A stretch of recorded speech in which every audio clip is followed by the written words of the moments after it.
My name is George Franquiz, and my channel is George Franquiz YouTube. And we are in the whole book of Revelation, verse by verse, since chapter 1, and we're going to cover until chapter 22. Revelation 12 is a chapter that had to do with the church. And I will give you all the details why it had to do the church. It had nothing to do with Israel, neither with the birth of Yahushua. Because when we get to the details, you'll see. And also because Revelation chapter 4, verse 1, it says, it was said to John, I will show you now future events, things that will surely come to pass. After this thing, after the message is given to the 7 churches of Revelation, in Revelation chapter 2 and 3. So let's begin with Revelation 12. And there appeared a great wonder in heaven. And I want to say something. Revelation 11, for example, had to do, as I explained to you, that had to do with Enoch and Elijah. They will be preaching to the one-world government sitting in Jerusalem. Revelation 12 had to do with the 144,000. This woman is the remnant, the church, and the 144,000 is a group of people that will give birth, that will come out of the church to preach, and they will be elected especially for that purpose. And they fit the characteristic of the blind men in John chapter 9 and 10. And there appeared a great wonder in heaven, a woman clothed with the sun of righteousness of Yahushua. She is dressed with the righteousness of the Savior, her master, her king. And the moon under her feet, according to the psalm. The moon represents steadfastness, represents that she cannot be moved. She is so faithful, she is so strong in what she believes that she cannot be moved. So, and she under her feet was the moon, and upon her head a crown of 12 stars. Those 12 stars are the disciples that gave the gospel, represent the stars of the people that the Creator used to begin the new message or the gospel to the world. And she's represented as faithful, as she's holy. Contrary to the woman in Revelation 17 and 18 that represent the papacy, represent a corrupt church involved in politics, involved and all kinds of abominations of the earth that we see there. Eventually we will get to Revelation 17 and 18 and we'll see the details. And she being with child cried, travailing in birth and pain to be delivered. She wants to give birth to this child. She cannot hold anymore, and she wants to give birth to the child. And there appeared another wonder in heaven, and behold, a great red dragon having 7 heads and 10 horns, and 7 crowns upon his head. That 7 heads are used for thinking. The 10 horns represent power. All nations that are the devil is going to use this power to implement his last one-world government on this earth. And 7 crowns upon his head. Crown represent the kingdoms of this earth. The earth, according to the information we have, is going to be divided into 7 regions. And it is going to be controlled in this fashion. So the church is going to burn in, and as soon as the church, the pure church, and the 144,000 are revealed to the world, we'll see that the devil is going to put the whole government behind to destroy these people. We see the same against Yahushua. Yahushua confronted government and he confronted the church. The 2 powers that we see in Colossians 2, that he confronted these 2 powers and he overcame, triumphing over them. Yahushua was put he was killed by the church, The church called the political powers to do the persecution to the Savior.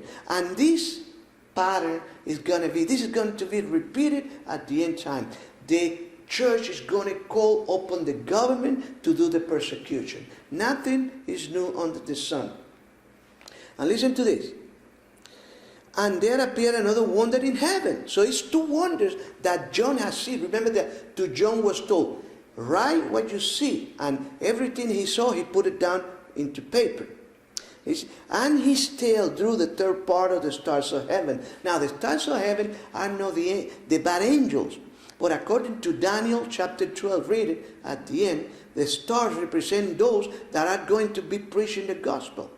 So the devil here, the word drew here is a word that means harm. It means to do evil things to this third part of the stars of heaven. The devil is going to do persecution. And here we see in context that this great red dragon is against the woman to do persecution against her. And the stars of heaven, according to Daniel 12, are those that preach the gospel. And they cast them to the earth. You see, the casting had to do with the persecution. And the dragon stood before the woman, which was ready to be delivered, for to devour her child as soon as it was to be born. You will see eventually at the end of the chapter that the devil has access to heaven still. He is the accuser of the brethren. The devil, until today, he has the right to be the attorney, persecuting attorney against the church, and he's in heaven constantly accusing us, the church of the Creator. And when the 144,000 overcome sin on this earth and begin preaching, then the devil will be cast down. And I will show you, we have to read the whole chapter, and you will see the development of this prophecy.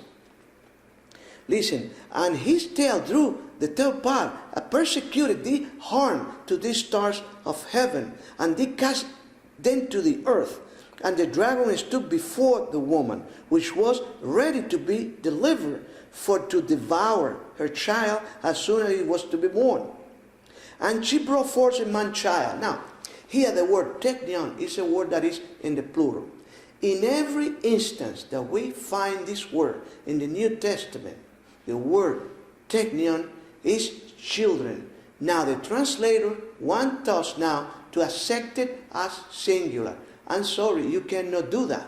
You cannot use the word children as the word child, because one is in the plural. And the word teknion, she gave birth to teknion, to children.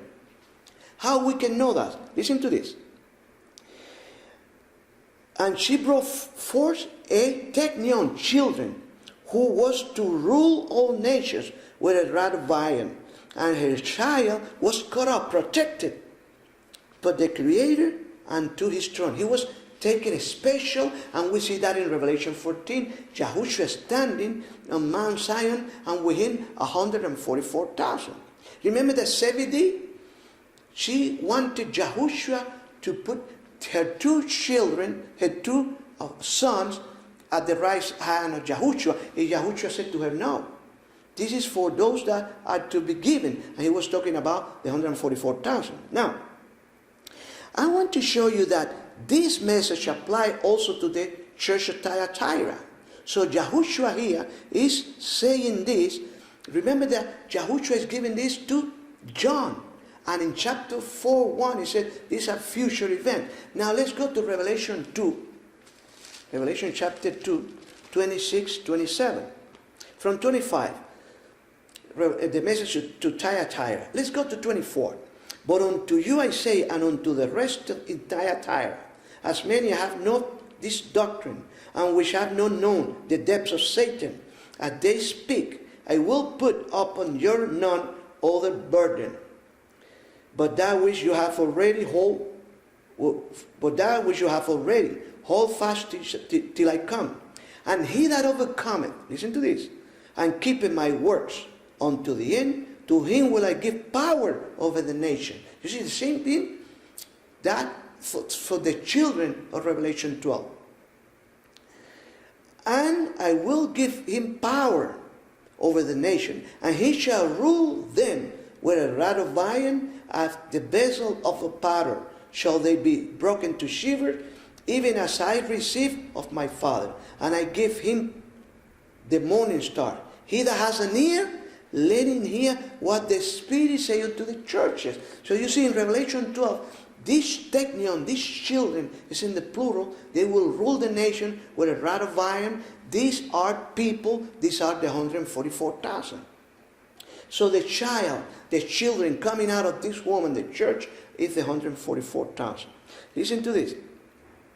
She brought forth a man child who was to rule all nations with a rod of iron. And her child was cut up. Cut up is to protect it, be protected unto his throne, unto the Creator, unto his throne. And I always say the 144,000 are untouchables. The Creator, the Heavenly Father, allowed his Son to be persecuted, but not to the 144,000. The 144,000 are going to be a set of untouchables. And if anybody tried to do any harm to these people, they will feel the wrath of the Creator. Listen to this. And was cut up unto the Creator and to his throne, protected, and to the right side of Yahushua. And the woman fled into the wilderness, where she has a place prepared of the Creator, that they should feed her there 1,260 days. We're talking about 3.5 years.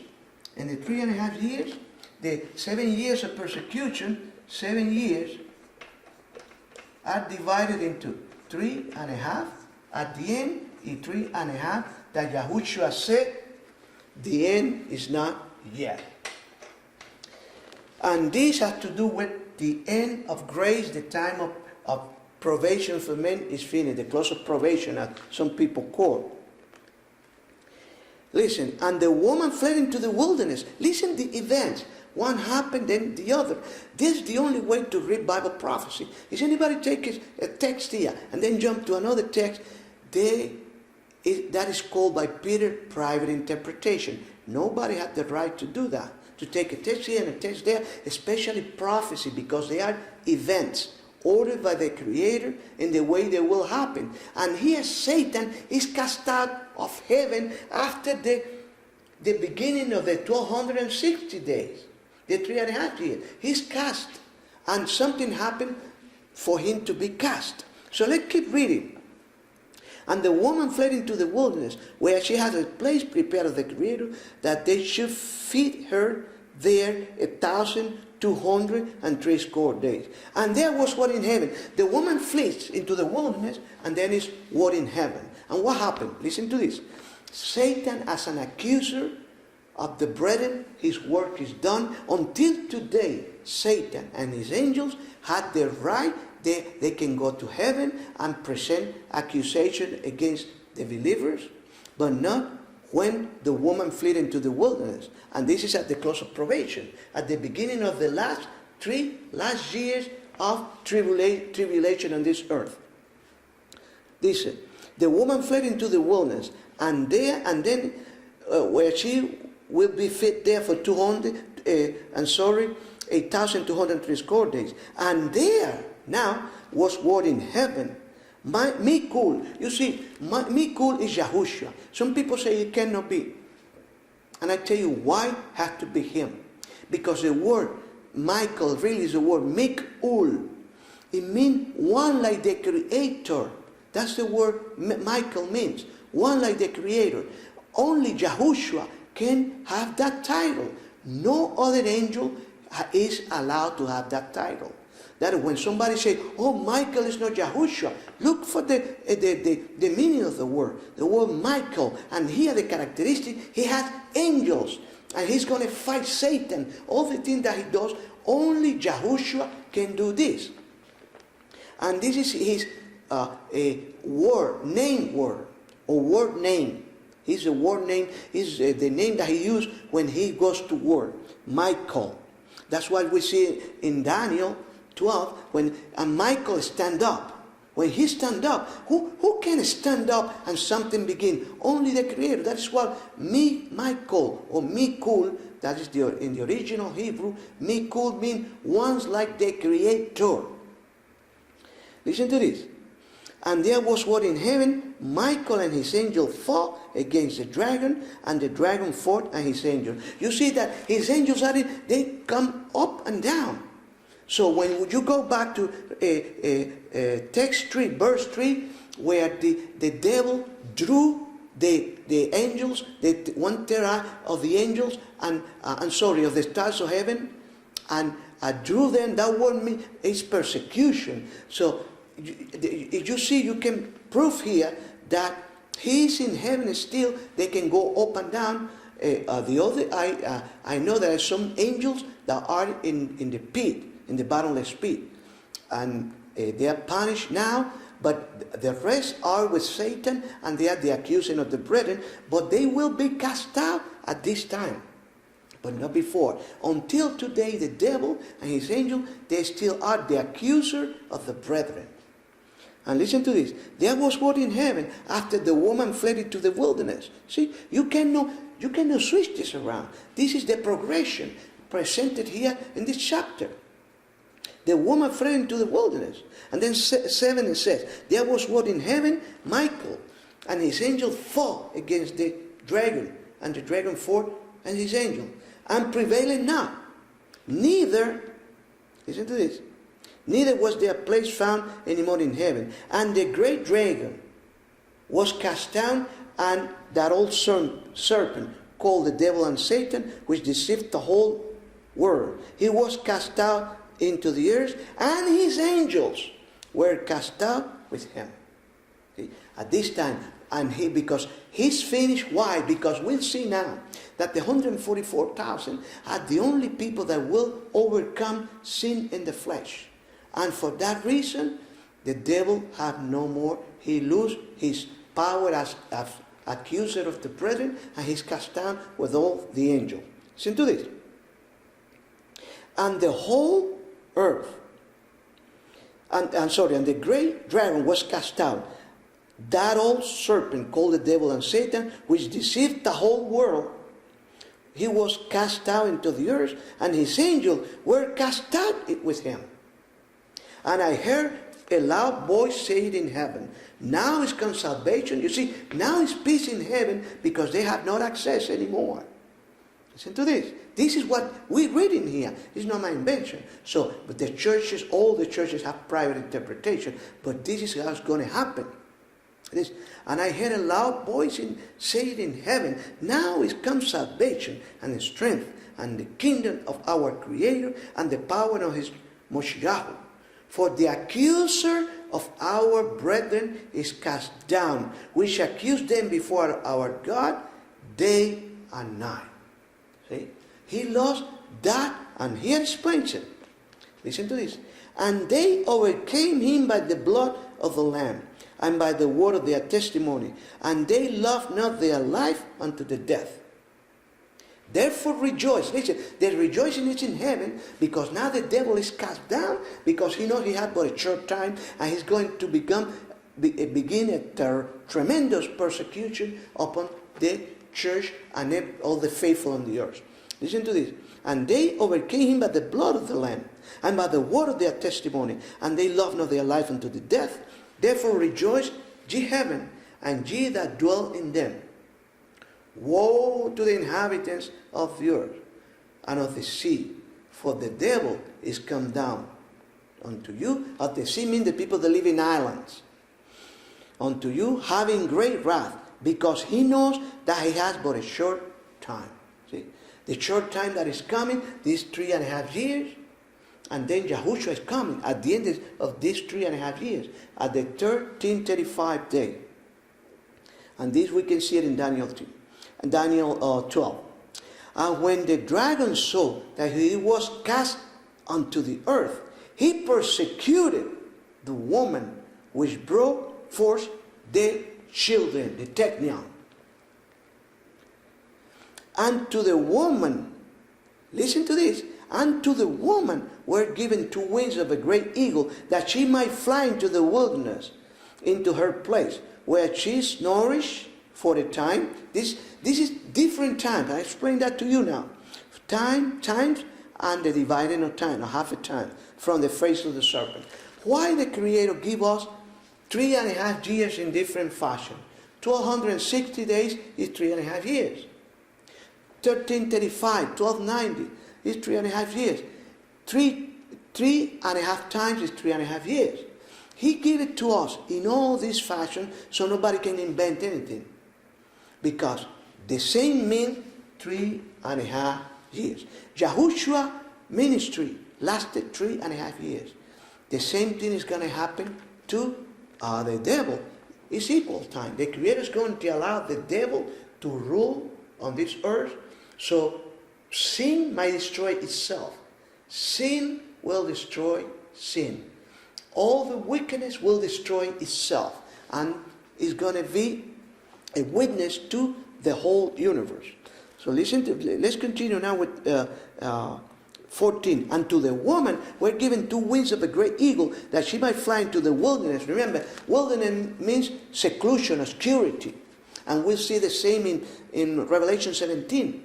The woman is a whore, but to John was taken into the wilderness, and there he saw that the woman was riding the beast. She's riding the beast to tell the beast where to go. But out of the wilderness in seclusion is not easy to see. The same thing here. The woman were given 2 wings of the great eagle, that she might fly into the wilderness, into her place, where she is nourished for a time and a half a time from the face of the serpent. See, the serpent is going to place the new world government, and this woman is going to be, and I'm going to show it to you in Sons of Solomon, how when the Creator, Yahushua, comes, he's calling his people out from the mountain, from the caves, from the deep on the woods, where she's nourished for a times and a half a time from the face of the serpent. And the serpent cast out of his mouth water as a flood after the woman. What is water? You know, water, according to Revelation 17:15, is multitude, people, and nation. So the devil is going to use the bad people of this earth to persecute the remnant. Remember that he is not allowed to touch the brethren. That's what Paul said, the evil one touches you not. But he used evil men to persecute the church. And the serpent cast out of his mouth water as a flood after the woman, that he might cause her to be carried away of the flood. And the earth helped the woman. What is the earth? Remember what Yahushua said, when the seed fall into the ground, and this earth, it germinated and it became a tree. So this is what it's talking about. The earth represent here that the truth is going to help the woman. Let's read it again. And the serpent cast out of his mouth water as a flood after the woman, that he might cause her to be carried away of the flood. And the earth helped the woman, and the earth opened her mouth and swallowed up the flood which the dragon cast out of his mouth. And the dragon was wroth with the woman. See, he was wroth. He tried to destroy. He knows that he got but a short time, and this is a faithful witness in heaven. We see the first verse. She's a faithful witness. She's in heaven, being a faithful witness to the whole earth, to the preaching of the gospel. And he's angry because he cannot get her to compromise. She cannot get her. And we saw that these people, they despise their life unto the death. And he's angry because these people are faithful people. Like the blind men in John chapter 9 and 10. Read it. John 9 and 10 represent the characteristic of the remnant church. People that will not be sucked into any doctrinal of churches. All the churches all the denominational churches are of the devil. Organized religion is mostly of the devil. Listen to this. And the earth helped the woman, and the earth opened her mouth and swallowed up the flood which the dragon cast out of his mouth. And the dragon was wroth with the woman, and went to make war with the remnant of her seed. And here give the characteristic. The characteristic of saints are in two places. Revelation 14:12 and Revelation 12:17. And the devil went to make war with the remnant of his seed, which keep the commandments of the Creator, and had the testimony of Yahushua Mashiach. So here is not any confusion about this. Now, let me show you something in Sons of Solomon. That is a book that is full of prophecy. The same thing with the Psalms. There's a lot of prophecy hidden in the Psalm. Listen to this. I am the rose of Sharon and the lily of the valley. As the lily among thorns, so is my love among the daughter. Listen to this. You study this, the whole chapter. I give you chapter where we will see where at the end time, where the people of the Creator will be. It says, 7, I charge you, O ye daughters of Jerusalem, by the roes and by the hinds of the field, that you still not up, nor awake my love, till he please. The voice of my beloved, behold, he cometh, leaping upon the mountains, skipping upon the hills. My beloved is like to a roe, or a young hart. Behold, he stands behind our wall. He looketh forth at the windows, shewing himself through the lattice. My beloved spake and said unto me, rise up, my love, my fair one, and come away. For lo, the winter is past. You see, the winter is the time of trouble. The winter is past. Listen to this. This is beautiful. The winter is past. Let me see in what it's 11. For lo, the winter is past, the rain is over and gone. The flowers appear on the earth. The time of singing of birds is come, and the voice of the turtle is heard in our land. Listen, verse 14. O my dove, thou art in the cleft of the rock, in the secret place of the stairs. Let me see thy countenance, let me hear thy voice. For sweet is thy voice, and thy countenance is comely. You see, my beloved is mine. He said that is in the rocks. Read it, and you will see that here we see the prophecies where the Creator is going to call his people. His people will be run for their life because they're going to pass a death decree. We're going to see that in Revelation 13, the death decree first against those that keep Torah, keep the law, and then at the end the mark of the beast for all those that don't want to be Luciferians. They're going to be persecuted also, and the death decree first all is going to be placed first for those that keep Torah, keep the commandments, and then for those that are no Luciferian. You see, the coming of Yahushua is an emergency coming, because he's about to destroy all his people, and the devil is going to persecute them to the end of the earth. But Yahushua will come to put an end and establish his kingdom. And this is what we see in Revelation 12. Revelation 12 is what is going to be happening to the church during these 7 years of last 7 years on this earth. Thank you for watching a video, and open to any comment or even debate. And if you have any suggestion and you think that we're wrong, we want to hear from you. We want you to send how you see this prophecy. Thank you for watching. Maranatha.